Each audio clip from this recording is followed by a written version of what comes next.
Welcome back, everyone.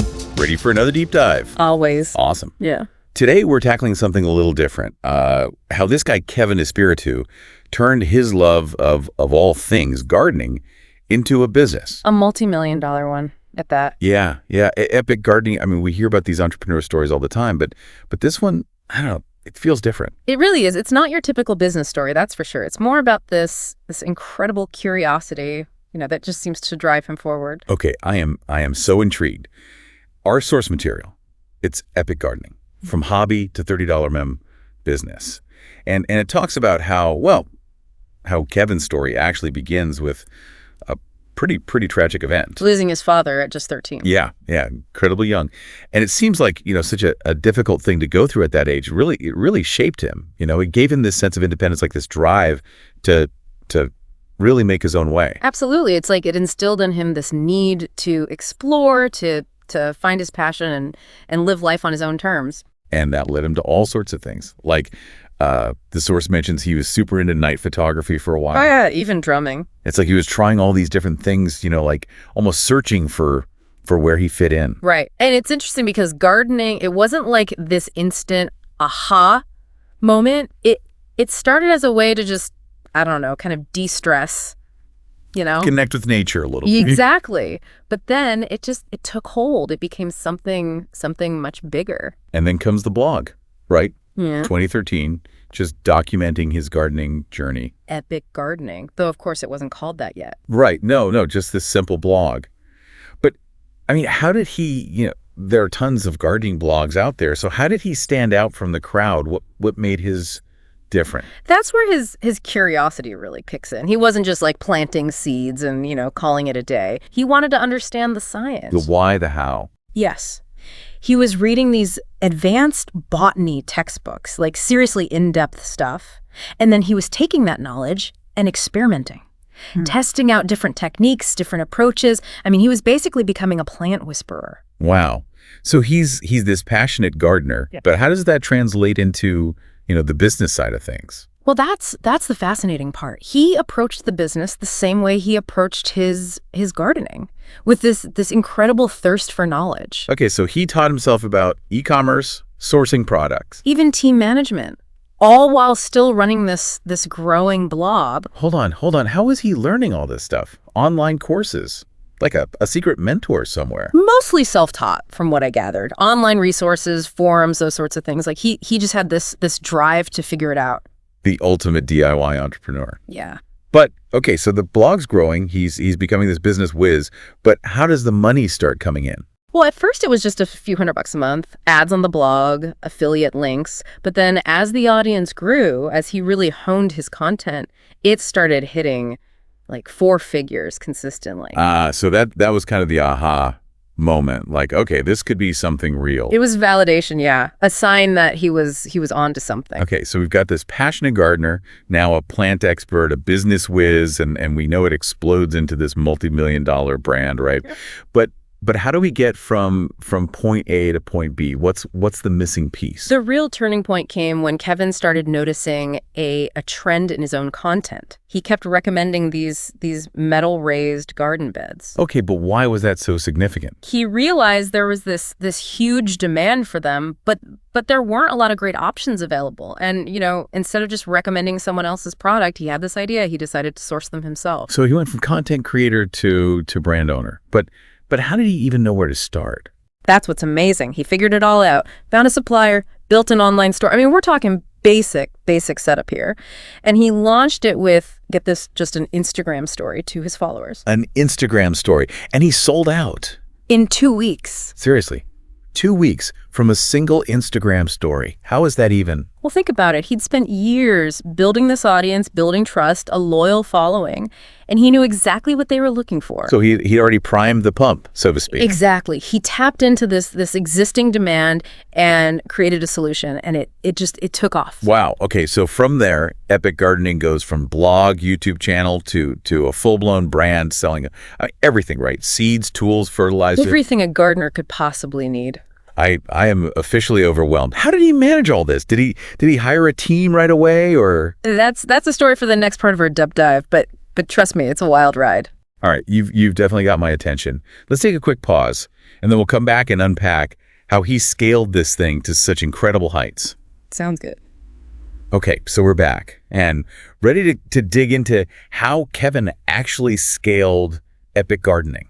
Went from one guy with a blog to this whole company. Yeah, and I think it's interesting because that first success, the raised beds, it was huge, but it also brought a whole new set of challenges. Oh, I bet. So suddenly he's dealing with inventory and shipping and customer service. It's a whole different ballgame. Right. And remember, he didn't have this business background, so it was a lot of learning on the fly. Yeah. So how did he handle it? Did he immediately hire a team, or was he still a solo operation for a while? He actually resisted hiring for quite a while. Even though the business was growing like crazy, he really wanted to keep things, under control. Well, yeah, I get that. It's your baby. You want to make sure everything's done right. Exactly. But eventually he hit a wall. It was 2018, and he was working insane hours, just couldn't keep up. So that was the turning point. Okay, I need help. Yeah, he realized if he wanted to really grow Epic Gardening, he couldn't do it alone. So how did he find the right people? Was it about specific skills or more about, I don't know, finding people who shared his vision? He definitely prioritized passion, people who loved gardening, who really connected with what Epic Gardening was all about. That's smart. Building a team, not just, filling positions. Right. But it wasn't all smooth sailing, of course. He talked about how learning to delegate was really hard for him. I can imagine. Letting go of that control, it's tough. But he did it. By 2019, he built this small but super dedicated team, and it allowed him to, streamline things, focus on developing new products, really start to expand the brand. Okay, so we've got the hustle, we've got the team, but we're still missing that secret ingredient, right? Mm-hmm. How does he go from a few $1,000s a month to millions? What's the magic formula? Well, a big part of it was diversifying his revenue streams. He wasn't just relying on product sales anymore. Okay, so what else was he doing? He launched this online gardening academy, started offering consulting services, even partnered with other brands on different collaborations. So it became this whole ecosystem around Epic Gardening. It wasn't just about the products. It was about the education, the community. Exactly. He understood that people weren't just buying, seeds or tools. They were buying into this lifestyle, this idea. Yeah, they were buying into his passion, basically. And his expertise. He'd established himself as this trusted authority, not just some random guy selling stuff, but someone who genuinely knew what he was talking about. Okay, this is all making sense. But with all this success, all this crazy growth, did he ever feel like he was, I don't know, losing sight of why he started in the first place? Was he still actually enjoying gardening?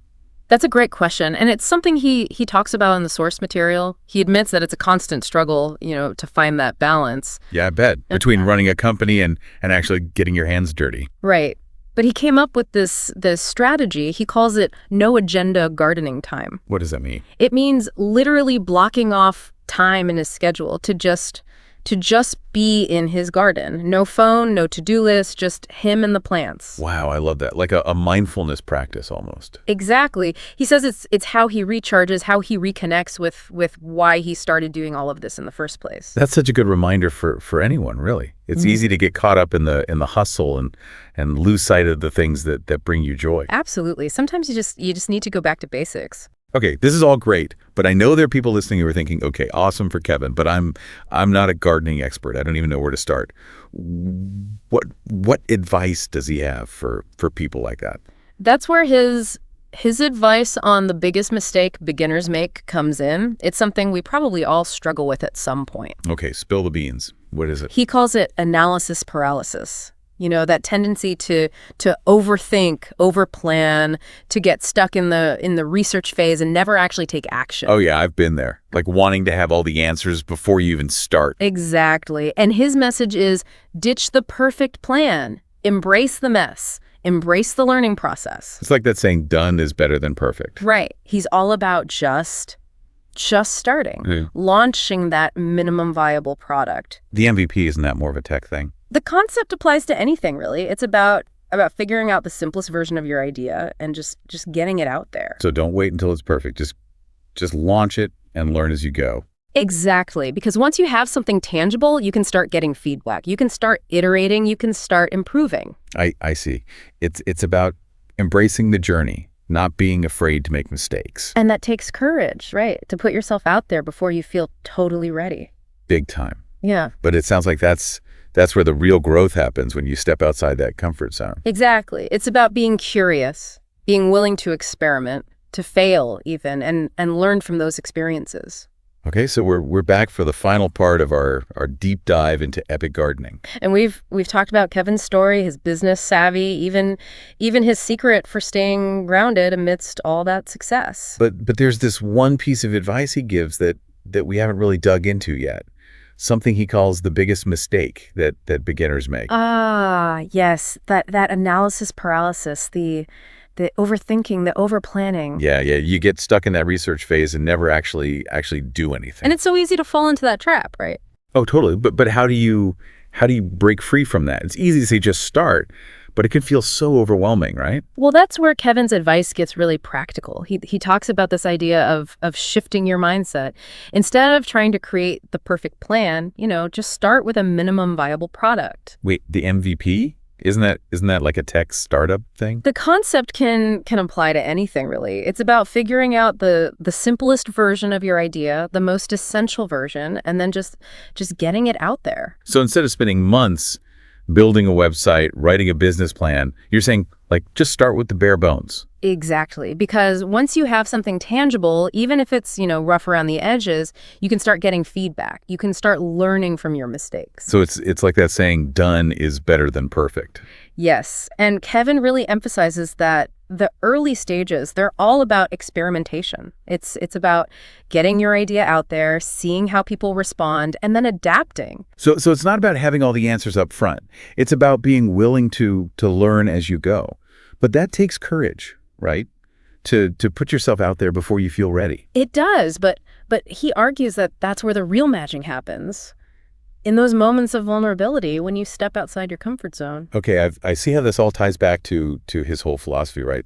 That curiosity, that willingness to just dive in. Exactly. He's not afraid to make mistakes. He sees those setbacks as learning experiences. It's inspiring, really, and a good reminder that success, it's not this straight line. It's messy. It's unpredictable. And I think that's something really important for listeners to hear. It's easy to get caught up in the highlight reel of success, but the reality is that every entrepreneur, every artist, every person who's achieved something meaningful, they've all faced challenges along the way. Yeah, it's about having that resilience to keep going. Yeah. To learn from those experiences. And that's what I think is so beautiful about Kevin's story. It's not just about the success he's achieved. It's about the journey he took to get there. The passion, the perseverance, the unwavering belief in his vision. This has been such a great deep dive. We've explored Kevin's journey, his business strategies, and gained some really valuable insights that we can all apply to our own lives,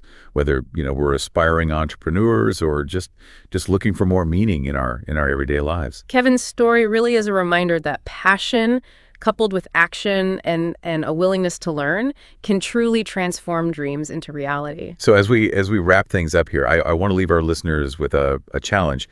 What small hobby or interest are you passionate about? Yeah. What hidden business potential might be lurking within your own curiosity? Mm-hmm. Take a page from Kevin's book. Embrace the journey, ditch the quest for perfection, and see where it leads. You never know what amazing things you might cultivate.